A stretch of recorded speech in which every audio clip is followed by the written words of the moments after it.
네, 글로벌 이슈와 함께 미국 증시 개장 상황 만나보겠습니다. 지난주 마지막 거래 뉴욕 증시 나스닥을 제외하고는 모두 상승 마감을 했습니다. 나스닥도 약보합권으로 그래도 선방하는 모습을 보여줬는데요. 1분 전 개장한 미국 증시 다우지수를 제외하고는 모두 빨간불을 켜고 있다는 점 보내드립니다. 미국 현지 연결돼 있습니다. 뉴욕 증시 경제 전문 유튜버죠. 유산환님과 함께합니다. 어서 오세요. 네, 안녕하십니까. 네, 반갑습니다. 잠시 후죠. 45분 정도에 제조업 PMI 등 중요한 경제 지표들이 발표가 됩니다. 월가 전망치와 함께 시장에 끼칠 영향 분석해 주시겠어요?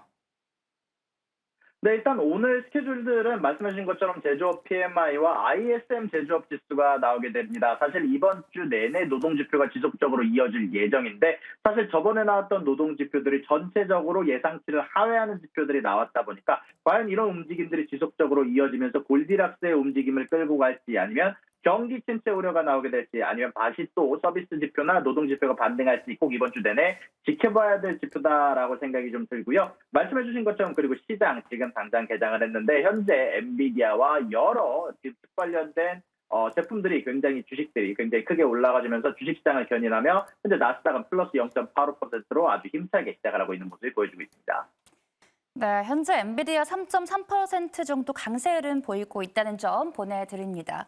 또 현재 대만을 방문 중인 이 젠슨왕 CEO가 엔비디아의 신제품 라인업을 발표를 했습니다. 관련 보도 짚어주시겠어요? 사실 대만에서 지금 컴퓨텍스라는 무역 박람회가 열리고 있는데 여기에 엔비디아뿐만이 아니라 AMD, 마소 등등 여러 기업들이 참여를 하게 되면서 현재 집중을 받고 있는데요. 현재 엔비디아의 젠슨 왕의 연설이 현재 투자자들의 마음을 아주 움직이면서 현재 엔비디아 주가가 아주 커다랗게 상승하고 있는데요. 특히 이번 대만 타이페이에서 개최된 컴퓨텍스를 통해서 젠슨 왕 CEO가 인공지능 관련해서 다양한 기술을 소개를 했는데 여기에서 가장 중요했던 건 엔비디아가 어닝콜에서 언급을 했던 우리는 매년 어차피 업그레이드를 할 거니까 이 기업들 입장에서는 우리 칩을 살 수밖에 없다라는 점을 사실 명명히 여러 번 언급을 했었는데 이런 부분들을 증명을 하듯 로드맵을 공개를 하는데 4개에 대한 로드맵을 공개를 하면서 현재 엔비디아 주가가 크게 올라가고 있습니다. 자, 일단 2024년은 블랙웰의 한 해가 될 거다라고 예상이 나오고 있고 거기에다 2025년은 블랙웰 울트라가 추가가 되면서 현재 기존의 플랫폼 틀은 유지하면서도 칩에 집적되는 HBM3 이 모듈이 12단으로 업그레이드가 된다라고 하고요. 여기에다가 추가로 네트워크 스위치 칩인 스펙트럼과 스펙트럼 울트라로 업그레이드 된다라는 소식이 전달이 되기도 했고요. 그리고 그 다음에 2025년 이후에 2026년에는 바로 루빈 플랫폼이 발표가 되었습니다. 미국 천문학자인 베라 쿠퍼 루빈을 기리기 위해서 명명된 플랫폼인데요. 앞으로도 그래픽카드뿐만이 아니라 CPU도 추가를 하려는지 여기에다가 베라 CPU도 같이 발표를 했고요. 그리고 여기에는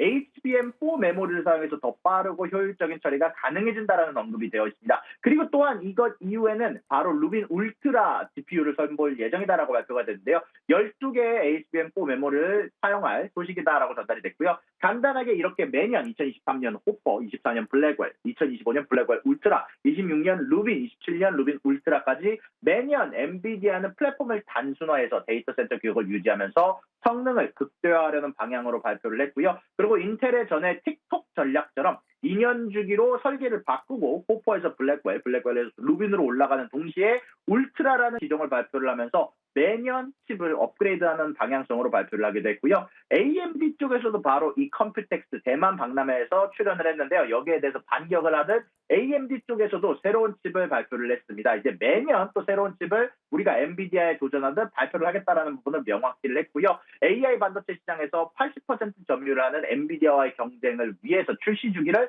연간으로 단축하겠다라는 계획을 발표를 했고 매년 경쟁력 있는 포트폴리오를 제공하기 위해서 새로운 칩 아키텍처 기반의 MI350 시리즈를 2025년에 출시할 예정이고요. 그리고 현재 이런 새롭게 출시될 기반의 시리즈 같은 경우는 MI300 시리즈 대비 35배 향상된 성능을 기대한다라고 소식이 전달이 되기도 했고요. 또한 2026년에는 넥스트 아키텍처 기반의 MI400 시리즈를 공개할 예정이다라고 얘기를 하면서 사실 엔비디아에서 발표하는 루빈과 루빈 울트라, 블랙 울트라에 대한 도전을 현재 도전한다라는 현재 발표를 했습니다. 여기에 대해서 테크니컬 애널리시스 리서치의 수석 분석가가 얘기를 하기를 AMD가 엔비디아의 정면으로 도전하고 있다라고 얘기를 하면서 지속적으로 AMD와 엔비디아 간의 경쟁이 지속될 것이다라고 이야기가 나오기도 했었는데요. 이것뿐만이 아니라 AMD 같은 경우는 새로운 최신 CPU를 2024년 하반기에 출시될 것이다라고 발표를 하기도 했고요. 2024년 AI 칩 매출이 약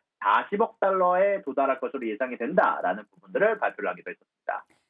네, 현재 AMD 1.19% 정도 강세 흐름이 보이고 있습니다. AMD와 엔비디아의 대결 구도도 계속해 지켜보시면 좋을 것 같고요.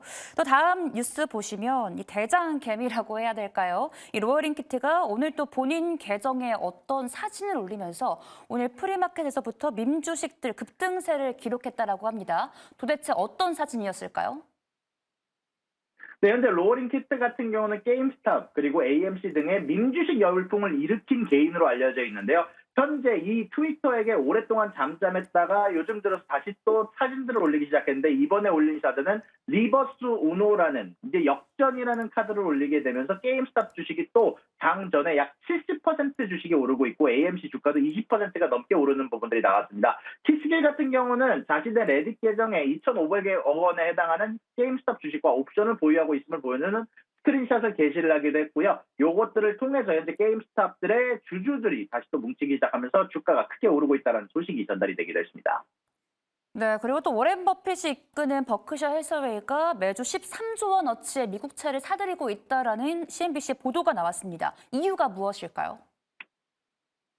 현재 워렌 버핏 같은 경우는 저번에 이제 버크셔 해서웨이 주주총회를 통해서 사실 투자할 곳이 없다라는 부분을 명확하게 하기도 했었는데요.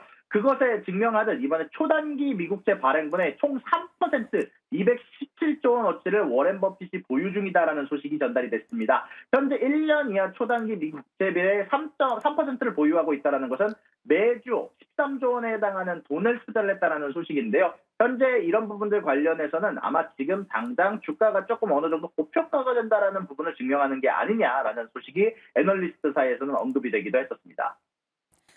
네, 마지막으로 불안한 중동 정세에도 불구하고 오펙 플러스가 감산을 연장하기로 했습니다. 자세한 내용 부탁드릴게요. 네, 현재 오펙 같은 경우는 원래 이번 달까지로 예정이 되어 있던 감산을 이번에까지 내년까지 연장을 한다는 소식에 합의를 했다는 소식이 전달이 됐는데요. 현재 오일에 관련된 가격들이 지속적으로 하방 압력을 받고 있고 미국에서는 현재 전략 비축유 방출 그리고 중국에서는 수요가 빠르게 오르고 있지 않다 보니까 이런 부분들을 대응을 하기 위해서 오펙 같은 경우는 내년까지 감산에 연장을 합의를 한다는 소식이 전달이 됐습니다. 네, 오늘은 유선아님 여기서 보내드리겠습니다. 지금까지 뉴욕 증시 경제 전문 유튜버 유선아님과 함께했습니다. 고맙습니다. 수고하셨습니다.